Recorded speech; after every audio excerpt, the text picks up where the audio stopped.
বন্ধুরা, ত্বকের মধ্যে কালো দাগ ধাপা দূর করে সুন্দর ঝকঝকে ফর্সা উজ্জ্বল ত্বক নিয়ে চলে আসবে বাড়িতে থাকা দুটি উপকরণ দিয়ে। একবার ব্যবহারে কালো ট্যানিক দূর করে দেবে শুধুমাত্র একবার ব্যবহারে। আমি আপনাদের কাছে লাইভ রেজাল্ট করে দেখাবো বা শেয়ার করব। যত ডালনেস কালো পরত সব দূর করে দেবে। তাছাড়াও বিয়ে বাড়ি পার্টি যাওয়ার আগে মাত্র 5 মিনিট ব্যবহার করুন, দুধের মতো ফর্সা নিখার নিয়ে চলে আসবে। কোনো রকম পার্লারে যাওয়ার দরকার পড়বে না। নমস্কার বন্ধুরা, নতুন একটা পর্বে আপনাদের সবাইকে স্বাগত। আজকে বিশেষত স্কিনের জন্য একটা রেমেডি শেয়ার করব, যেটা কিন্তু ত্বক থেকে পুরো ফুল বডি কিন্তু আপনারা ব্যবহার করতে পারবেন এবং রোদে পোড়া বা ঝলসে যাওয়া আপনাদের ট্যানটাকে রিমুভ করতে সাহায্য করবে ইনস্ট্যান্ট। আপনাদের হাতে যদি 5 মিনিট সময় থাকে তাহলে কিন্তু চটজলদি বানিয়ে ফেলতে পারবেন এবং ব্যবহারও করতে পারবেন। তাও বিন্দু মাত্র টাকা খরচা করতে লাগবে না, বাড়িতে থাকা উপকরণ দিয়ে বানিয়ে ফেলতে পারবেন, যা ফেসিয়ালের থেকে কিন্তু 10 গুণ আপনাদের মুখের মধ্যে নিখার নিয়ে চলে আসবে। তবে চলুন দেখে নেওয়া যাক। দেখুন, এখানে প্রথম উপকরণ নিয়েছি চিনি। 1 চামচ চিনি নিয়েছি। এটা কিন্তু ত্বকের উপরিভাগে ব্যবহার করার জন্য। চিনি কিন্তু বিশেষত প্রাকৃতিক ভাবে কার্যকারী। এটি ত্বকের মৃত কোষ দূর করে এবং আর্দ্রতা বজায় রাখে। ত্বকের উজ্জ্বলতা ও কোমল করে তুলতে সাহায্য করে চিনি। এবং এই চিনি কিন্তু বয়সের ছাপকেও ফেলতে দেয় না, বয়সের ছাপ কিন্তু কমিয়ে দেয় এবং বলিরেখা দূর করতে সাহায্য করে, স্ক্রাবারের কাজ করে। তার কারণে কিন্তু এই চিনি ব্যবহার করে থাকি আমরা, কারণ এই চিনির মধ্যে কিন্তু গ্লাইকোরিক অ্যাসিড থাকে। এই কারণে কিন্তু চিনি প্রচন্ড পরিমাণে উপযুক্ত এবং কোষগুলোকে গঠন করে এবং ত্বককে উজ্জ্বল করতে সাহায্য করে। এর মধ্যে কিন্তু AHA ত্বকের উপাদান প্রচন্ড পরিমাণে থাকে, তার কারণে কিন্তু আমরা ব্যবহার করি। দেখুন, 1 চামচ চিনি হলে ফুল বডিতে কিন্তু বন্ধুরা ব্যবহার করতে পারবেন। দেখুন, এখানে নিয়েছি ক্লিনিক প্লাস শ্যাম্পু। এই শ্যাম্পুটা কেটে কিন্তু পুরোটা ব্যবহার করব না, এখানে আধখানাই কিন্তু ব্যবহার করব। এই শ্যাম্পু আমাদের দীর্ঘ থেকে ময়লাগুলো পরিষ্কার করতে সাহায্য করে এবং ডিপলি কিন্তু একবারে গ্লো আনতেও সাহায্য করে। তার কারণে কিন্তু শ্যাম্পুটা ব্যবহার করছি। চিনির সঙ্গে শ্যাম্পুটা ভালো করে কিন্তু এইভাবে মিশিয়ে নিতে হবে। একদম সুন্দর করে মেশাবেন যাতে ক্রিমের মতন একদম পরিণত হয়ে যায়, সেরকম কিন্তু মেশাতে হবে।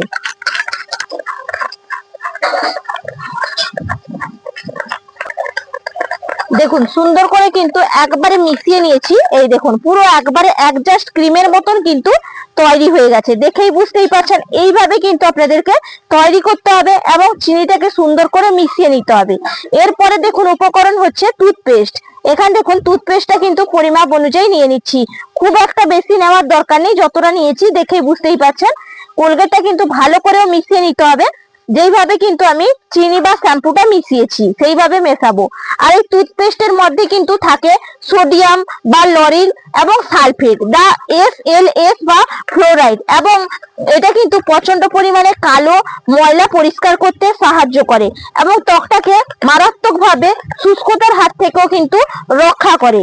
তার কারণে কিন্তু আমরা এই ব্যবহার করে থাকি কোলগেট। এবং অ্যালার্জি বা চুলকানি, এতে কিন্তু এই কোলগেট যদি আপনারা ব্যবহার করতে পারেন বা লালচে ভাবের কারণেও কিন্তু ব্যবহার করা হয়, সেই ক্ষেত্রে কিন্তু আপনাদের অনেকটাই উপকারী হবে বন্ধুরা। তার কারণে কোলগেট অনেকটাই কিন্তু কার্যকারী। আমরা দাঁতের মধ্যে ব্যবহার করে থাকি দীর্ঘ ময়লা পরিষ্কার করার জন্য। দেখুন, সেইভাবে ত্বকের মধ্যেও কিন্তু আপনারা যদি পরিষ্কার করতে পারেন এই কোলগেট ব্যবহার করবেন। দেখুন, তৈরিটা হয়েছে এবং এর থিকনেসটা কিভাবে চলে এসছে দেখেই আপনারা বুঝতেই পাচ্ছেন। দেখুন, এর পরের উপাদান হচ্ছে কফি পাউডার। এখানে 1 প্যাকেট কফি পাউডার নিয়েছি, এটাকে এর মধ্যে কিন্তু ঢেলে নেব। আর এই কফি পাউডার কিন্তু আমাদের ত্বকের যে মৃত কোষগুলোকে দূর করে রক্ত সঞ্চালন করতে সাহায্য করে এবং ত্বকের মধ্যে তারণ্য ভাবও কিন্তু নিয়ে আসতে সাহায্য করে এবং ত্বককে এক্সপ্লোয়েট করে।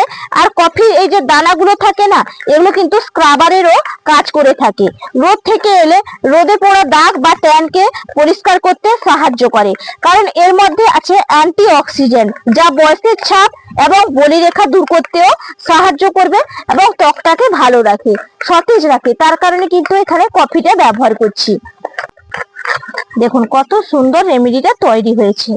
এর পরের উপকরণ হচ্ছে, এখানে দেখুন নিয়েছি পাতিলেবুর রস। পাতিলেবুর রসের মধ্যে প্রচুর পরিমাণে কিন্তু ভিটামিন সি আছে, সাইট্রিক অ্যাসিড আছে, প্রাকৃতিক ব্লিচ আছে এবং অ্যান্টিঅক্সিডেন্ট আছে, যা কিন্তু ব্যাকটেরিয়া দূর করতে খুবই সাহায্য করে, ত্বকের মধ্যে উজ্জ্বলতা ভাব নিয়ে আসে, ব্রণ কমায় এবং ব্লাড সার্কুলারকে কিন্তু বাড়াতে রক্ষা করে এবং অতিরিক্ত যে তৈলাক্ত হয়ে যায় মুখের মধ্যে সেই তেলটাকে কিন্তু ব্যালেন্স করতে সাহায্য করে। বিশেষত দেখবেন গরমকালে কোথাও থেকে এলে কিন্তু মুখ একদম ঘেমে যায়, তার কারণে কিন্তু আপনারা যদি লেবুটা ব্যবহার করেন না, সেই ক্ষেত্রে আপনাদের অতিরিক্ত তেলটাকে কিন্তু ব্যালেন্স করতে সাহায্য করবে এবং ব্রণের দাগ, রোদে পোড়া, কালচে ভাব সব কিন্তু দূর করে একবারে মুখের মধ্যে গ্লো সুন্দরভাবে নিয়ে আসতে সাহায্য করে লেবু। এরপর দেখুন কত সুন্দরভাবে একবারে আমার রেমেডিটা তৈরি হয়ে গেছে এবং ফ্লাবি হয়ে গেছে, দেখুন কত সুন্দর হয়েছে। এরপর এটা ব্যবহার করব সঠিক নিয়মে। কিভাবে ব্যবহার করব চলুন সেটাও দেখিয়ে দিই। দেখুন রেমেডিটা তো একদম তৈরি করেছি, এরপরে কিন্তু মুখের মধ্যে নিতে হবে। তার আগে কিন্তু মুখটাকে ভালো করে পরিষ্কার করব বা হাইড্রেট করব, তার কারণে নিয়েছি এই যে গোলাপ জল, নিয়েছি সঙ্গে তুলো। এই তুলোটার মধ্যে কিন্তু একটু স্প্রে করে নেব। এটা কি করবে, আমাদের মুখের মধ্যে যে পিএইচ বজায় রাখতে সাহায্য করবে, ভারসাম্য রক্ষা করবে, রোদে পোড়া যে ট্যানটাকে সেটাকে রিমুভ করতে সাহায্য করবে, তার কারণে কিন্তু গোলাপ জল ব্যবহার করছি। আর এবং কালচে ভাবও দূর করতে সাহায্য করবে, তার কারণে গোলাপ জল খুবই গুরুত্বপূর্ণ কিন্তু একটা উপাদান। এইভাবে কিন্তু একটু ক্লিনও করে নেব এবং হাইড্রেটও তার সঙ্গে সঙ্গে হয়ে যাচ্ছে স্কিনের মধ্যে। দেখুন এইভাবে পরিষ্কার করে নিচ্ছি। দেখুন মুখের মধ্যে সুন্দরভাবে একবারে লাগিয়ে নিয়েছি আর দেখুন পরিষ্কারও করে নিয়েছি।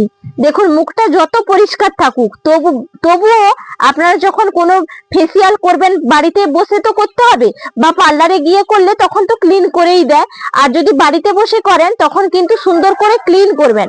না হলে দেখুন এই যে বাতাসের মধ্যেও কিন্তু ধুলোবালি এসে আমাদের ত্বকের মধ্যে জমাট বেঁধে যায়, কিন্তু আমরা সেটা খালি চোখে দেখতে পাই না। কিন্তু আপনারা দেখবেন তুলো দিয়ে যখন পরিষ্কার করবেন বা কোনো কটন দিয়ে পরিষ্কার করবেন, দেখবেন কতটা ময়লা কিন্তু আপনাদের মুখ থেকে উঠে আসবে। তারপর দেখুন এই যে রেমেডিটা তৈরি করেছি, এটা কিন্তু পুরো মুখে ভালো করে একবারে লাগিয়ে নেব।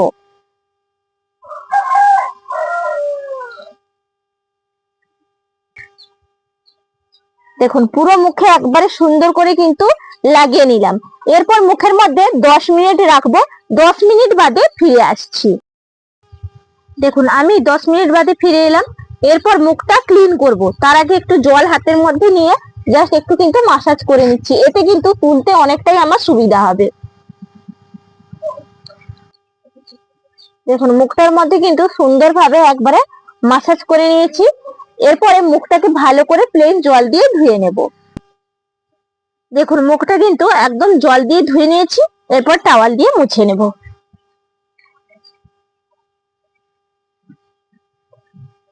দেখুন মুখটা কিন্তু একবারে মুছে নিলাম।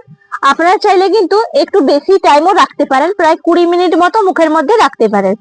এরপরে কিন্তু আপনারা ফুল বডিতেও ব্যবহার করতে পারেন, তবে আপনারা কিন্তু ফুল বডিতে যখন ব্যবহার করবেন স্নানের আগে কিন্তু বন্ধুরা ব্যবহার করবেন। আর মুখের মধ্যে যদি ব্যবহার করেন সেই ক্ষেত্রে কিন্তু রাতের দিকে কিন্তু ব্যবহার করবেন, এতে কিন্তু অনেক ভালো হয়।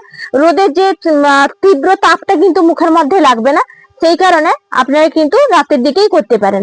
আর দিনের বেলা যদি হাতে একদম সময় নেই, দিনের বেলা হয়তো করবেন বা বিকেলের টাইমে একটু করলেন, তখন কিন্তু আপনারা ডে ক্রিম ব্যবহার করবেন, না হলে কিন্তু সানস্ক্রিন ব্যবহার করবেন। রাত্রিবেলা কিন্তু নারকেল তেল, না হলে কিন্তু নাইট ক্রিম ব্যবহার করবেন, এতে আপনাদের ত্বকটা কিন্তু ভালো থাকবে। বয়স হলেও আপনাদের ত্বকটাকে কিন্তু দেখতে বাচ্চাদের মতন লাগবে। আর সঙ্গে কিন্তু আপনাদেরকে পর্যাপ্ত পরিমাণে জল খেতে হবে, সঙ্গে আপনাদেরকে ফলও খেতে হবে। এগুলো কিন্তু মেনটেন করা খুবই প্রয়োজন এবং তেল মশলা যুক্ত খাবার একটু কম খেতে হবে। এতে আপনাদের ভেতর থেকে যেরকম ভালো রাখবে এবং ওপর থেকেও আপনাদেরকে এগুলো করতে হবে, এতে আপনাদের স্কিনটা হেলদি থাকবে। আশা করি আজকের ভিডিওটা প্রত্যেকের কাছে অনেকটা ভালো লাগবে বা অনেক হেল্পফুল হবে। তাহলে আজকের মতন এখানেই আমি পর্ব শেষ করছি। আবার আগামীকাল নতুন কোনো ভিডিও বা নতুন কোনো তথ্য নিয়ে দেখা হবে। নমস্কার।